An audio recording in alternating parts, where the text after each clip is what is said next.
जी नमस्कार, good morning, Ram Ram सभी को। एचटेट और सीईटी के लिए हमने एक प्रैक्टिस सीरीज़ शुरू की हुई है। सीईटी और एचटेट के लिए बहुत ही इंपॉर्टेंट क्लासेस हैं। इस सीरीज़ में हम हिंदी, इंग्लिश और हरियाणा जीके कर रहे हैं। ये आज हमारी हिंदी की क्लास है।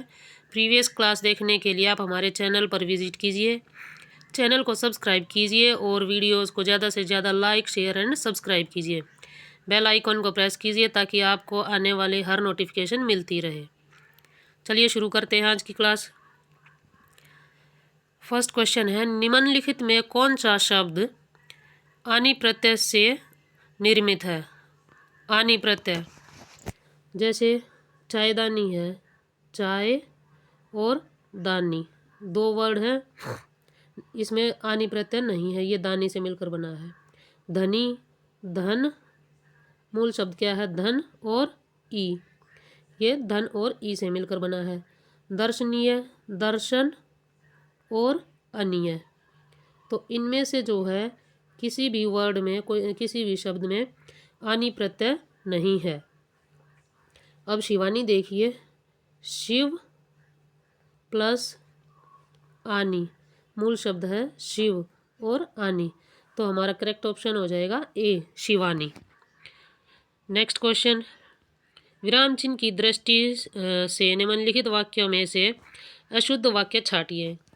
उसने बताया कि वे सुबह सुबह घर छोड़ देंगे।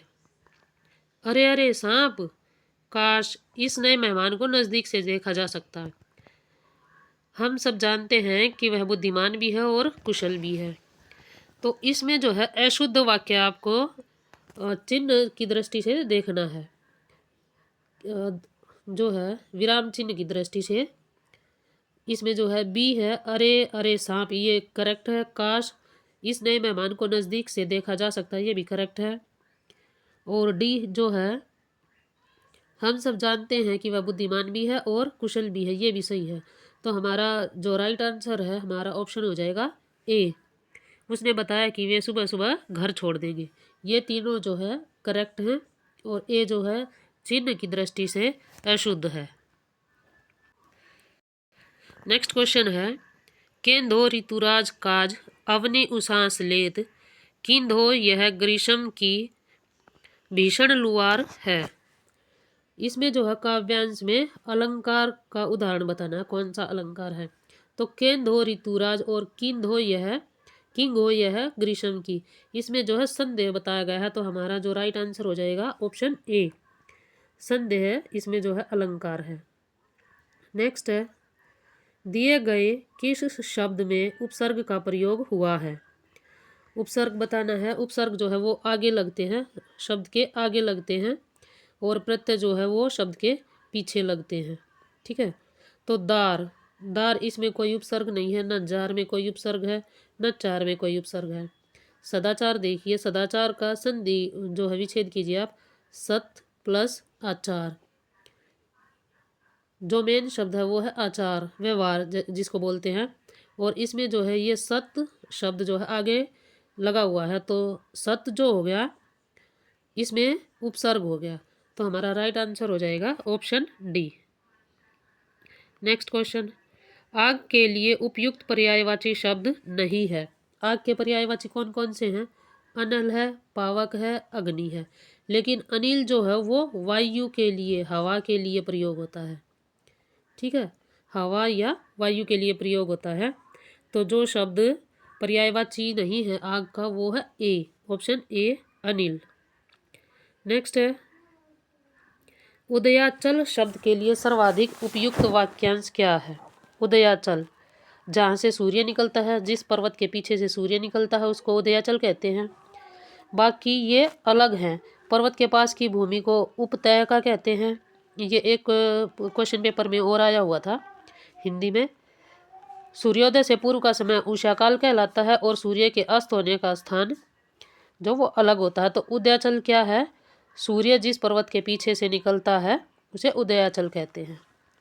नेक्स्ट है, पुरुषोत्तम समस्त पद का विग्रह क्या होगा? का विग्रह होगा पुरुषों में उत्तम, इसका विग्रह दिया हुआ है। इस समास में तत्पुरुष समास कौन सा प्रकार है? तत्पुरुष समास का प्रकार बताना है। अपादान तो क्या हो गया, किसी से अलग होना होता है, इसमें जो है अलग नहीं है। संबंध, पुरुषों में उत्तम, पुरुषों का एक ग्रुप है उसमें उत्तम, तो संबंध नहीं बताया गया है, इसमें होगा। संप्रदान क्या होता है, किसी के लिए कोई कार्य करना, तो इसमें जो है संप्रदान भी नहीं है। ऑप्शन नंबर बी जो है हमारा वो राइट आंसर हो जाएगा, ये होगा अधिकरण तत्पुरुष समास। नेक्स्ट है, वर्तनी की दृष्टि से अशुद्ध वाक्य का चयन कीजिए। विधिवत एकदम करेक्ट है, श्रीमती भी करेक्ट है, और तब्द प्रतिष्ठ ये भी सही है, लेकिन दैहिक जो है वो गलत है। इसमें जो है मात्रा आई की लगती है, ये वाली जिसमें डबल होती है, दैहिक, दैहिक ऐसे बनेगा। ठीक है, नेक्स्ट क्वेश्चन, निम्नलिखित शब्दों में से कौन सा शब्द क्रिया का प्रेरणार्थक रूप दर्शाता है। प्रेरणा, जिससे किसी कार्य जो है किसी और से करवाया जाए, खुद न करके किसी और से करवाया जाए, उसमें जो है प्रेरणार्थक दिखता हो, ये प्रेरणार्थक होता है जब काम खुद से ना करके किसी और से करवाया जाए। हकलाना, ये जो है कोई हकलाता है तो वो खुद से हकलाता है, हकलाहट घबराहट में। बिठलाना बोल दिया जाता है, लेकिन बिठाना जो है खुद ना करके किसी और को बिठाना, किसी को बोलते हैं ना भाई इनको बिठा दो, तो किसी और के द्वारा बिठाना, ये क्या है, प्रेरणार्थक रूप है। नेक्स्ट है, निम्नलिखित में से किस लोकोक्ति का भावार्थ सुसंगत नहीं है। शुरू में जो है ये मुहावरा दिया गया है, लोकोक्ति दी हुई है, और बाद में इसका भाव दिया गया है। तो कालाक्षर भैंस बराबर क्या है, निरक्षर, ये सही है। बहती गंगा में हाथ धोना, असंभव कार्य को करना नहीं, बहती गंगा में हाथ धोना होता है अवसर का लाभ उठाना, तो ये जो है हमारा करेक्ट ऑप्शन हो जाएगा। बहती गंगा में हाथ धोना ये जो है सुसंगत नहीं है। नेक्स्ट है, संयुक्त वाक्य के समानाधिकरण, उपवाक्यों में इनमें से किस प्रकार का संबंध नहीं पाया जाता। मतलब संयुक्त वाक्य, दो वाक्य होते हैं और उनके बीच में और, या, तथा ये सब लगाए जाते हैं, और, तथा, या, बल्कि, जबकि। ठीक है, तो इनमें जो है संयोजक होते हैं, ये और, तथा, या जो भी लगते हैं ये सब संयोजक होते हैं, ये विभाजक भी होते हैं, क्योंकि दो सेंटेंस होते हैं और दो सेंटेंस को और, तथा के द्वारा जोड़ा जाता है। ठीक है, दो सेंटेंस अलग अलग होते हैं। इनमें जो है परिणाम भी होता है, जैसे उसने खाया और चला गया, तो परिणाम भी है, खाकर चला गया, परिणाम क्या हुआ, चला गया। लेकिन विधेय, विधेयवाचक जो है विधेय उसका बताया नहीं जाता, मतलब उद्देश्य नहीं बताया जाता, तो इसका राइट आंसर हो जाएगा विधेयवाचक। नेक्स्ट है, निम्नलिखित में से कौन सा विकल्प तद्भव शब्द का उदाहरण नहीं है। तद्भव शब्द कौन से होते हैं, जो संस्कृत से आए होते हैं, तत्सम जो संस्कृत में एज इट इज़ हैं, तो संस्कृत से जो बनकर आते हैं, जैसे भोरा हो गया, भोरा किससे आया है, भ्रमर से। ठीक है, बरखा किससे आया है, वर्षा से, वर्षा, बरखा जो है वर्षा से, इसका सही जो तत्सम रूप है वो वर्षा होगा। और बरस, इसका जो तत्सम रूप है वो वर्ष होगा। भक्त जो है ये तत्सम रूप है, इसका जो तद्भव रूप है वो भगत होगा, तद्भव, तो ये तद्भव नहीं है, ये तत्सम शब्द है, इसलिए हमारा जो है राइट आंसर ऑप्शन बी हो जाएगा, भक्त। नेक्स्ट है, मैं आपका डैश हूँ, वाक्य के रिक्त स्थान के लिए कृतघ्न शब्द का विलोम बताना है। कृतघ्न शब्द का विलोम जो है अकृतज्ञ नहीं होता, समर्थक नहीं होता, इनमें से कोई ऑप्शन नहीं है। ना शुभ चिंतक होता है, कृतघ्न का विलोम होता है कृतज्ञ, किसी की कृपा को मानने वाला।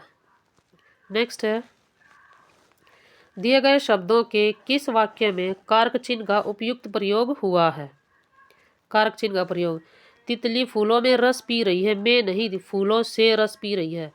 खेतों में हल चल रहे हैं, खेतों में नहीं, खेत में हल चल रहे हैं। किस डाली में आम लटके हुए हैं, किस डाली से आम लटके हुए हैं। बाढ़ के जल से पूरा घर डूब गया है। ये जो है ऑप्शन डी करेक्ट आंसर हो जाएगा। नेक्स्ट है, निम्नलिखित में से कौन सा संधि का प्रकार नहीं है? संधि का प्रकार नहीं है। संधि के प्रकार जो है, स्वर संधि के प्रकार क्या होंगे? अयादि, यण, दीर्घ और अयादि, यण, गुण और वृद्धि संधि। तो संवर्धी जो संधि है वो संधि का प्रकार नहीं है। तो हमारा जो राइट ऑप्शन होगा, जो राइट आंसर, वो क्या है? संवर्धी संधि। तो ये थी आज की आपकी हिंदी की क्लास आपको कैसी लगी कमेंट करके ज़रूर बताना है, और चैनल को सब्सक्राइब करना और वीडियो को ज़्यादा से ज़्यादा शेयर करना। धन्यवाद।